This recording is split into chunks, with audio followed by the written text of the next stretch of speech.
Salut à toi, c'est Yvan de la chaîne MyFitWorld. Et aujourd'hui on se retrouve pour continuer un petit peu et rebondir sur ma dernière vidéo à propos de la stagnation qui apparemment vous avez beaucoup plu. Et on va enchaîner sur un autre problème du coup qu'on retrouve beaucoup en musculation, c'est le problème du point faible. Et donc dans mon cas, aujourd'hui je vais vous présenter mon point faible, les pectoraux, et je vais vous expliquer un petit peu toute la réflexion que j'ai eue à propos de ce point faible, pour que vous puissiez à votre tour l'adapter à votre cas et essayer si possible de rectifier un petit peu ce problème-là qui est souvent récurrent en musculation. Alors j'en profite pour faire un petit point de news par rapport à la chaîne. On arrive bientôt aux 500 abonnés, donc si tu n'es pas encore abonné, je t'invite à cliquer dessous sur le petit icône pour t'abonner à ma chaîne, car dès qu'on atteindra les 500 abonnés, je ferai une vidéo FAQ où vous pourrez me poser vos questions dans les commentaires de cette vidéo ou alors sur Instagram. Allez, sans plus attendre, on commence cette vidéo et je vous présente le programme de cette vidéo. Dans un premier temps, on verra ma morphologie. En gros, on verra à peu près mon corps et la répercussion qu'il y a sur les pectoraux. Dans un deuxième temps, on verra le travail que j'ai fait jusqu'à présent sur mes pectoraux, les erreurs que j'ai pu faire et ce qui a pu un petit peu entraîner un déséquilibre sur mes pecs. Et pour finir, je vous présenterai ma stratégie actuelle pour essayer un petit peu de rattraper ce point faible sur mes pectoraux. Allez, c'est parti, on va parler morphologie. Alors comme vous pouvez le voir sur la photo que je vous affiche à côté de moi, mes pectoraux sont bien un point faible. Alors, bien sûr, tout est relatif et d'ailleurs, je vous rappelle que pour savoir si on a un point faible, il faut avoir un minimum de masse musculaire. Et on va se rendre compte en fait qu'on a un point faible si tout simplement ce muscle-là va beaucoup moins progresser que les autres. En plus de ce retard, comme vous pouvez plutôt bien le voir sur cette photo, mes deux pectoraux en fait ne sont pas du tout symétriques et j'en ai un plus gros que l'autre. Bon, du coup, on va s'attarder un petit peu sur mon physique et on va voir un petit peu quelles sont les raisons qui ont fait que j'ai les pectoraux en point faible et en même temps qu'ils soient asymétriques.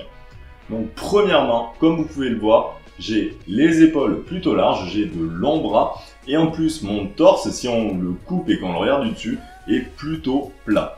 Donc ces trois facteurs-là, en fait, sont malheureusement trois facteurs qui vont faire que 1, on va pas être très fort sur les exercices de pectoraux, comme par exemple sur le développé couché.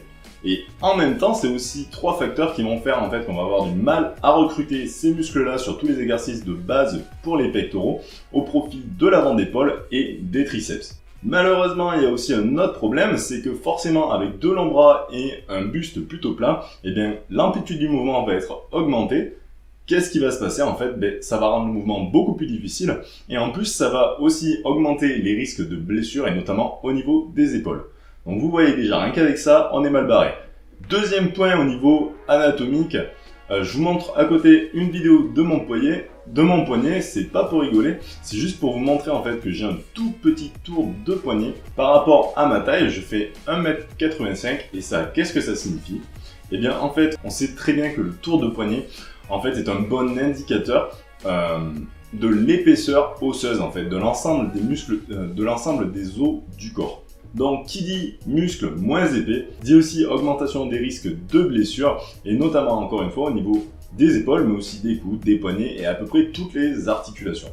Troisième point au niveau anatomique, et là c'est un petit peu plus difficile à voir mais je m'en suis quand même rendu compte assez tôt. En fait je ne suis tout simplement pas symétrique du tout et en fait qu'est-ce qui se passe, c'est que j'ai mon bassin qui est pas droit du tout. Alors ça je m'en étais rendu compte au karaté notamment sur les coups de pied et j'avais fait 2-3 tests, j'étais allé voir des podologues et tout ça. Et en fait oui j'ai bien mes hanches qui ne sont pas droites du tout et en fait j'ai une jambe plus courte que l'autre, ça se voit aussi un petit peu au niveau des genoux mais bon là faut avoir l'œil. Alors, qu'est-ce que tout ça veut dire? C'est qu'en fait, je vais avoir un déséquilibre sur à peu près toutes mes positions d'entraînement.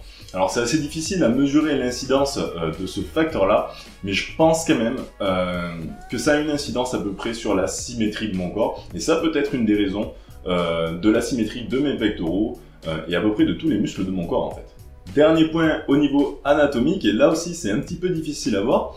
Je vous ai dit, mes pectoraux sont asymétriques, mais ce qu'il faut savoir, c'est que dessous, au niveau du thorax, là aussi, c'est pas symétrique du tout. Et oui, en fait, bon, c'est un peu plus facile de s'en rendre compte en palpant au niveau des pectoraux. Mais en fait, je vais avoir du côté gauche, là où j'ai un pectoral plus fort et plus gros, je vais avoir mes côtes qui vont être convexes, c'est-à-dire qu'elles vont bomber vers l'extérieur. Et malheureusement, de l'autre côté, c'est l'inverse, je vais avoir les côtes, surtout au niveau du centre, qui sont bombées vers l'intérieur. Alors ça, c'est un médecin qui m'a expliqué comment c'était arrivé. Et en fait, ce qui s'est passé, c'est que quand j'étais jeune, à un moment où les cartilages costaux, c'est-à-dire les cartilages qui raccrochent les côtes au sternum, et bien, quand on est jeune, en fait, ces cartilages-là sont souples, les os n'ont pas fini de se construire, de grandir, et à ce moment-là, en fait, j'avais pris une mauvaise habitude. Je passais beaucoup de temps sur mon lit à bouquiner, à lire mes cours, et je me tenais très mal. En fait, je me tenais de côté, la tête sur la main et le coude comme ça posé sur le lit. Je sais pas si vous voyez, je vous mettrai une petite image. Et en fait, ça, et bien, petit à petit, ça a entraîné une sorte de malformation au niveau du thorax, et c'est aussi ce qui fait que mes pectoraux sont pas symétriques du tout. Voilà pour la morphologie, on va maintenant passer à ce que j'ai fait jusqu'à aujourd'hui pour entraîner mes pectoraux. Donc ce qu'il faut savoir, comme je l'ai dit dans ma dernière vidéo, quand j'ai commencé ma première année, je m'entraînais dans une toute petite chambre avec un petit peu les moyens du bord. Donc bien sûr, j'ai fait des pompes comme la plupart d'entre vous. Donc ça, bon, c'est pas mauvais du tout pour commencer, c'est même un très bon exercice. Et ensuite, je me suis essayé au développé couché d'une manière un petit peu folklorique. Je vais essayer de retrouver une photo, je peux pas vous assurer que j'y arriverai. Mais en gros, je mettais une chaise de chaque côté de moi pour poser la barre pour le développé couché. Et après, je m'allongeais au sol sur un empilement de couverture en fait qui me permettait de bomber le thorax et de faire une sorte de développé couché. Alors bien sûr, c'était pas du tout de bonnes conditions, ne faites pas ça chez vous, c'est plutôt dangereux. Et qu'est-ce qui s'est passé? Forcément, j'ai pas pu bien travailler mes pectoraux et j'ai sûrement beaucoup plus travaillé mes triceps et mon avant d'épaule. Donc après cette première année de musculation, je me suis inscrit dans une salle universitaire où j'y ai passé 2 ans. Et là, malheureusement, le problème, c'était qu'il n'y avait aucun poids libre. Bon, bien sûr, ça freine un petit peu la progression. Mais le gros problème en fait que j'ai rencontré, c'est que j'étais obligé de faire mes exercices de base pour les pectoraux à la Smith Machine. Le problème déjà, c'est que le sol de la salle était en pente, donc forcément au niveau gravité c'était pas terrible, et en plus de ça, les Smith Machines étaient mal réglées, et la barre en fait n'était pas du tout parallèle au sol, au contraire elle était complètement décalée. Et qu'est-ce que ça a entraîné? Et bien en fait tout simplement, sur mes exercices de développé, je devais pousser plus fort d'un côté que de l'autre. Et je vous le donne en mille, c'est mon pectoral le plus gros et le plus fort qui devait pousser plus que l'autre. Donc voilà, ça bien sûr ça a dû entraîner une asymétrie. Et c'est un petit peu ce qui m'a empêché de bien progresser au développé couché. En plus, la Smith Machine, le problème c'est que c'est peut-être pas le top pour apprendre à avoir une bonne exécution et une bonne position. Donc ça aussi, ça a dû jouer. En revanche, j'avais quand même pris conscience un petit peu de ce défaut de pectoraux. Et donc, j'ai beaucoup travaillé en fait ma mobilité au niveau des omoplates.